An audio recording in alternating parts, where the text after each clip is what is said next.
Assalamualaikum warahmatullahi wabarakatuh. Apa kabar semua? Semoga semua pada sehat ya. Untuk pertemuan kali ini kita akan membahas tentang distribusi normal. Daftar dari pertemuan kali ini yaitu pertama ada pendahuluan, ada distribusi normal, sifat-sifat distribusi normal, ada probabilitas X untuk nilai antara A dan B, dan fungsi distribusi kumulatif. Pendahuluan. Sebelumnya kita telah mengetahui bahwa dengan tabel distribusi frekuensi dapat membuat histogram poligon O'Keeffe dan menentukan koefisien kemiringan suatu distribusi data. Dari poligon kita dapat melukis suatu kurva yang halus dan kontinu, yaitu grafik dari fungsi distribusi data. Dari kurva tersebut kita bisa menentukan bagaimana kemiringan suatu distribusi data. Kita mengetahui bahwa ada 3 jenis kemiringan, yaitu miring ke kiri, simetri, dan miring ke kanan, seperti gambar berikut. Yang kurva bagian dari kiri saya, yaitu di sini rata-rata kurang dari median dan kurang dari modus. Itu artinya kurva akan tergambar miring ke kiri. Sedangkan distribusinya simetri atau kurva tepat di tengah, yaitu apabila modus, median, dan min atau rata-ratanya sama. Dan apabila distribusi miring ke kanan atau kurvanya miring ke kanan, itu apabila modusnya kurang dari median dan kurang dari min atau rata-rata. Dari ketiga gambar kemiringan distribusi di atas, keadaan yang sangat menarik untuk diamati adalah distribusi data simetri, di mana nilai rata-rata sama atau mendekati median dan modus. Kurva simetri dengan puncak distribusi ada di bagian tengah.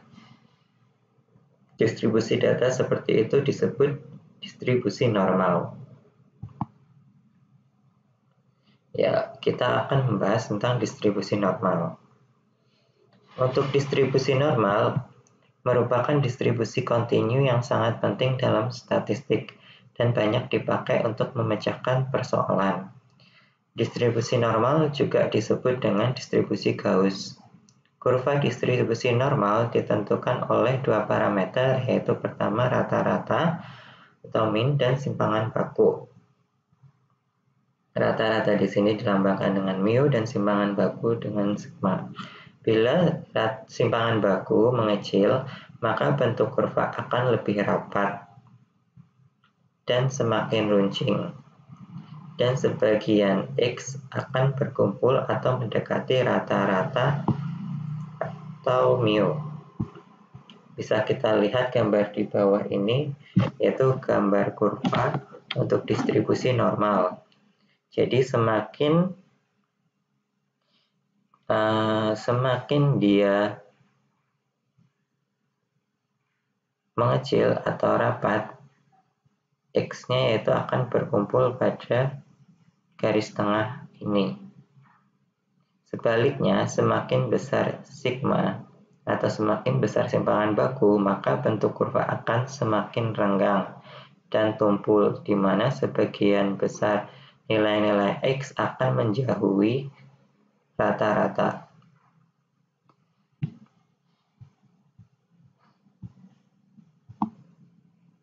Selanjutnya yaitu sifat distribusi normal. Yang pertama, grafik simetri terhadap garis tegak. Jadi nilai-nilai X-nya itu akan mendekati rata-rata. Grafik selalu berada di atas sumbu X dengan fungsi distribusi data X melebihi 0. Jadi di sini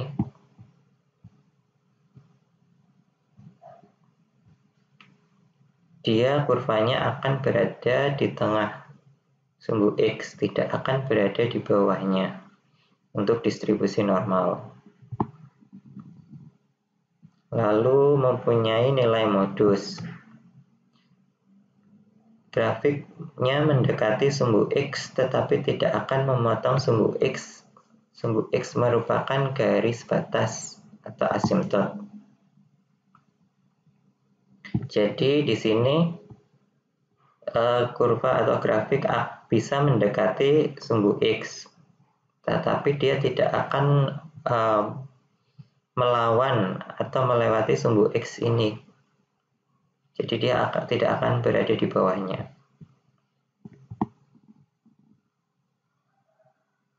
Lalu luas daerah di bawah kurva fx dan di atas sumbu X sama dengan 1, yaitu probabilitas X antara negatif tak terhingga sampai positif tak terhingga sama dengan 1.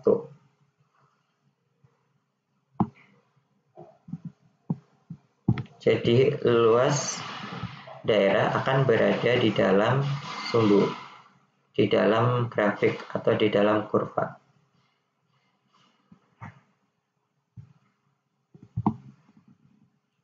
Selanjutnya adalah probabilitas nilai X antara A dan B. Probabilitas distribusi normal fx pada interval X antara A dan B ditentukan dengan memakai luas daerah di bawah kurva fx sebagaimana ditunjukkan gambar berikut.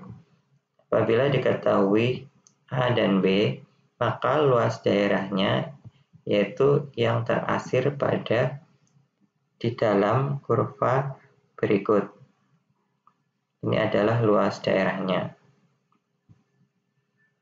Probabilitas X antara A dan B ditunjukkan oleh luas daerah arsir yang dibatasi oleh kurva fx, sumbu X, garis tegak X sama dengan A dan X sama dengan B. Karena fx merupakan fungsi kontinu, maka probabilitas X antara A dan B dihitung dengan memakai integral dari fungsi fx yang dibatasi oleh X sama dengan A dan X sama dengan B, yaitu. Jadi ini adalah fungsi integral dari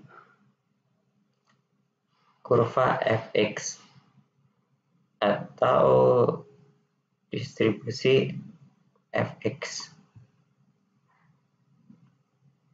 Karena untuk perhitungan matematisnya menggunakan rumus ini untuk mendapatkan nilai probabilitasnya cukup kompleks, kita dapat menggunakan tabel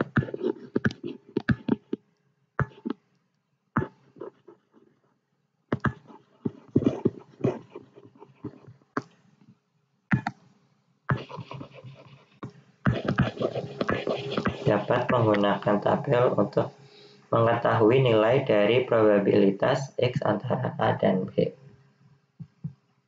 Yaitu nanti kita akan menggunakan tabel distribusi normal. Selanjutnya, secara matematis bentuk integral dari fungsi fx sulit dibacakan secara langsung dengan teknik integral. Oleh karena itu, penyelesaiannya dilakukan dengan memakai transformasi nilai-nilai X menjadi nilai-nilai baku Z, yaitu Z sama dengan X min rata-rata atau mu dibagi simpangan baku. Jadi, sebelum kita mengetahui nilai dari probabilitas X antara A dan B, nilai-nilai X harus kita transformasikan dulu menjadi nilai-nilai baku Z dengan rumus berikut.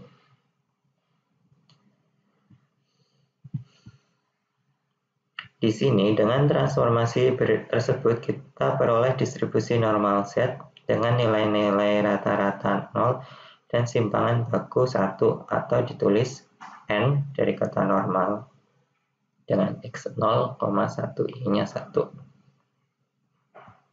Distribusi normal Z seperti ini disebut distribusi normal standar. Jadi distribusi normal Z yang nilai rata-ratanya sama dengan 0 itu disebut distribusi normal standar.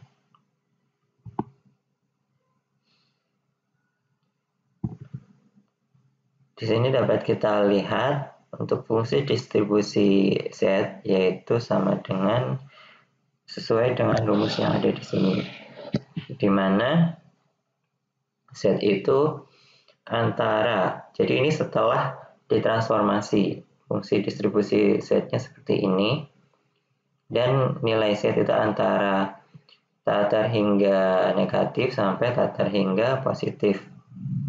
Berdasarkan fungsi distribusi Z tersebut, probabilitas nilai-nilai Z pada interval Z bisa dikatakan Z1, jadi nilai Z antara Z1 sampai Z2, dan dapat dicontohkan dengan gambar berikut.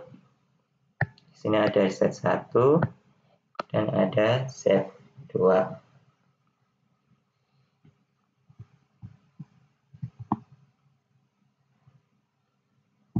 Selanjutnya, probabilitas Z antara Z1 dan Z2 dihitung dengan rumus berikut. Ini juga rumusnya, karena terlalu kompleks, kita dapat mengetahui nilai dari probabilitas Z antara Z1 dan Z2 menggunakan tabel distribusi normal standar.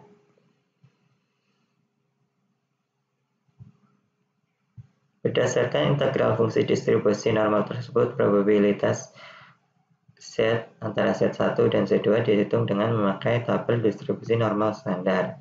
Perhatikan bahwa nilai-nilai yang ada dalam tabel tersebut menunjukkan probabilitas dari nilai-nilai Z mulai dari Z sama dengan 0 sampai dengan Z sama dengan Z positif, yaitu probabilitas Z antara Z1 dan Z2.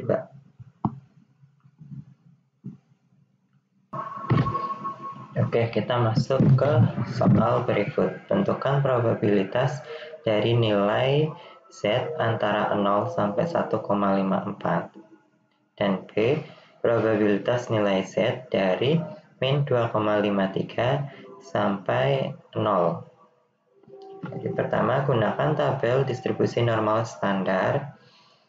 Untuk P, Z antara 0 sampai Z0, perhatikan luas daerah yang diarsir pada gambar sebelah kiri yang menunjukkan probabilitas nilai Z yang hendak dihitung. Oleh karena fungsi kontinu, maka P0, P probabilitas Z antara 0 dan Z1 sama dengan probabilitas.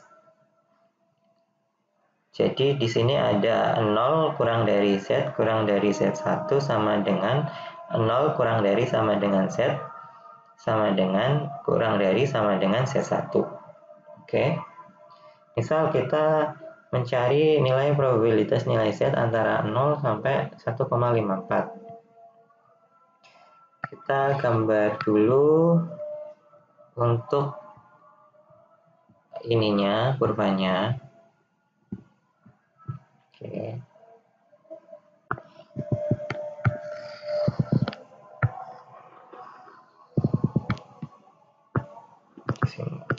Oke, seperti ini.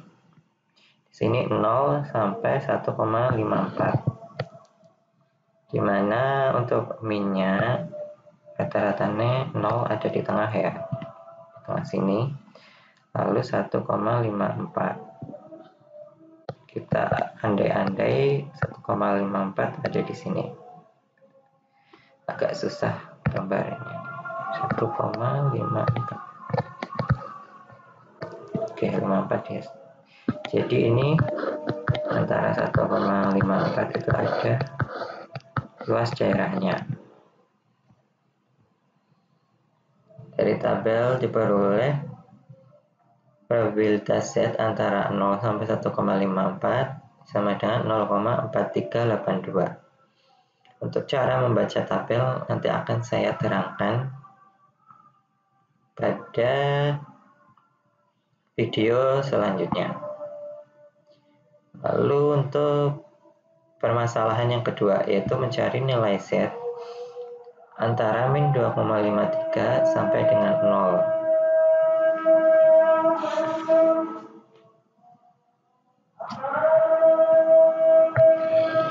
Jadi kita gambar dulu nilai setnya.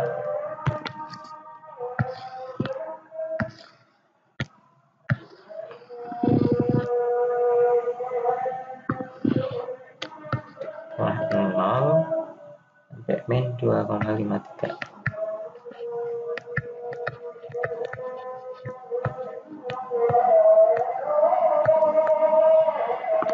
Tak pemakan 2,53 ada di sini, berarti luas daerahnya ada di sini, ditaksir ya. Oke, karena probabilitas pada tabel itu Z antara 0 sama Z0 sampai Z0 itu berupa nilai positif, kita ubah dulu nilai negatif dari 2,53 ini menjadi nilai positif. Itu maka probabilitas Z antara min 2,53 sampai 0 itu sama dengan probabilitas Z 0 sampai 2,53. Jadi nilai dari probabilitas Z 0 sampai 2,53 yaitu 0,4943. Kita dapat nilai ini dari mana? Dapat dari tabel.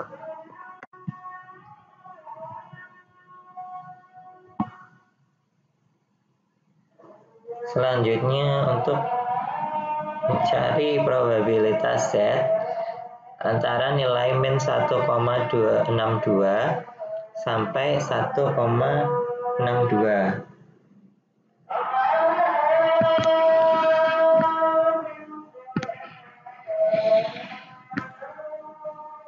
Kita bikin kurvanya. Kita tentukan titik nolnya, lalu kita tentukan titik min 1,62, misal di sebelah sini.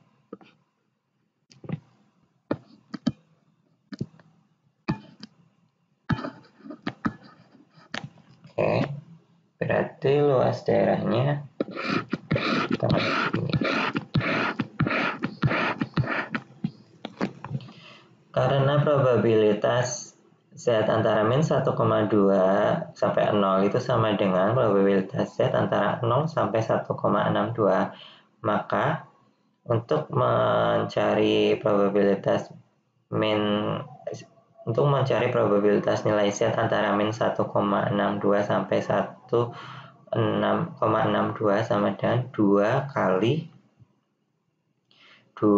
probabilitas Z antara 0 sampai 1,62, di mana nilai probabilitas Z dari 0 sampai 1,62 sama dengan 0,4474. Jadi 0,4474 dikali 2 hasilnya 0,8948. Dan untuk nilai 0,4474 itu kita dapatkan dari tabel.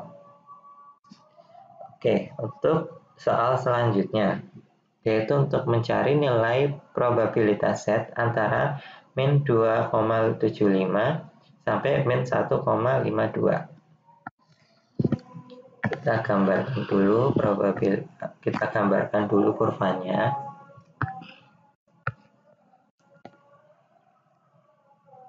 Berarti kita umpamakan di sini min 2,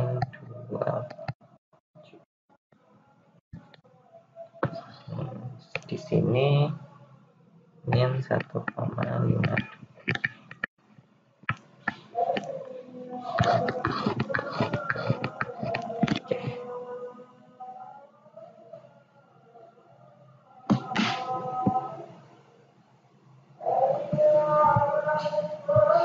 Karena probabilitas Z antara min 2,75 sampai min 1,52 sama dengan probabilitas Z 1,52 antara 15,2 sampai 2,75. Maka probabilitas Z 0, dari probabilitas Z dari 0 sampai 2,75 dikurangi probabilitas Z dari 0 sampai 1,52. Jadi logikanya kita menghitung dulu luas daerah yang ada di sini, yaitu antara 0,0 sampai 2,75 dikurangi luas daerah yang ada di sini, 0 sampai 1,52.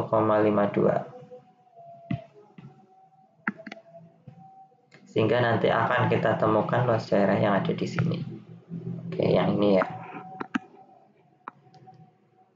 Jadi untuk mendapatkan nilai probabilitas Z antara min 2,75 sampai min 1,52, yaitu dengan mengurangkan probabilitas Z antara 0 sampai 2,75 dikurangi probabilitas Z 0 sampai 1,52, yaitu untuk Z 0 sampai 2,75 ditemukan nilainya dari tabel 0,4970 dikurangi probabilitas Z 0 sampai 1,52, nilainya dari tabel diketahui 0,4357 sama dengan hasilnya 0,00613.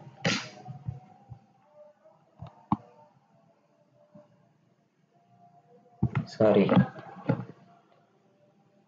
0,0613 hasilnya. Oke, selanjutnya ada soal lagi, yaitu bila X adalah variabel acak berdistribusi normal dengan rata-rata atau mu sama dengan 25 dan simpangan baku sama dengan 10, tentukan probabilitas X antara 20 sampai 38. Kita ubah dulu variabel X yang berdistribusi normal menjadi variabel Z yang berdistribusi normal standar dengan transformasi seperti berikut. Jadi untuk mengubah atau mentransformasi variabel X menjadi variabel Z, kita menggunakan rumus ini. Maka kita peroleh di sini. Ini X ya, X1 misalnya. Ini X2. Oke. Z1 kita peroleh sama dengan 20 dikurangi 25, di mana 20 ini adalah nilai X-nya, X1, dan 25 ini adalah nilai rata-ratanya, dibagi 10. 10 ini adalah simpangan bakunya.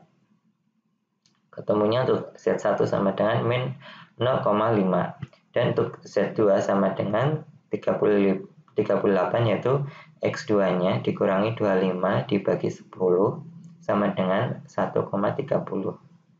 Lalu kita cari nilai probabilitas untuk X dari 20 sampai 38, yaitu sama dengan probabilitas nilai Z dari min 0,5 sampai 1,3.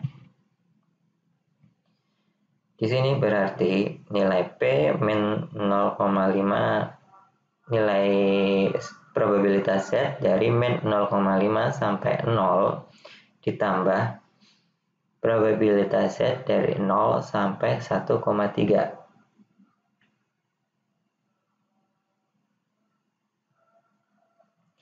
Kita ubah nilai Z yang negatif menjadi positif, jadi nilai probabilitas Z antara 0 sampai 0,5 ditambah probabilitas Z dari 0 sampai 1,3. Kita cari nilai ini pada tabel, ketemunya ini dan ini. Untuk ini 0,1915 ditambah 0,4032, hasilnya 0,5947.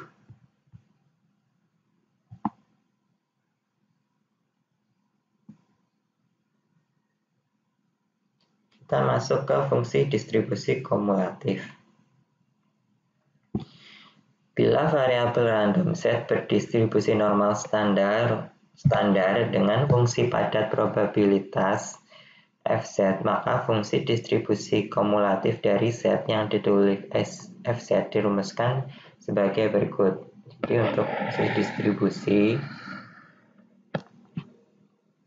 Fz, rumusnya adalah integral sebagai berikut. Dan dapat digambarkan pada gambar di bawahnya.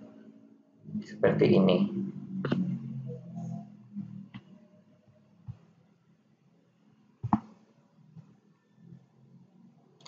Sifat-sifat distribusi kumulatif Fz adalah sebagai berikut. Distribusi kumulatif Fz monoton naik. Fungsi distribusi kumulatif Fz ini antara nilai 0 sampai 1.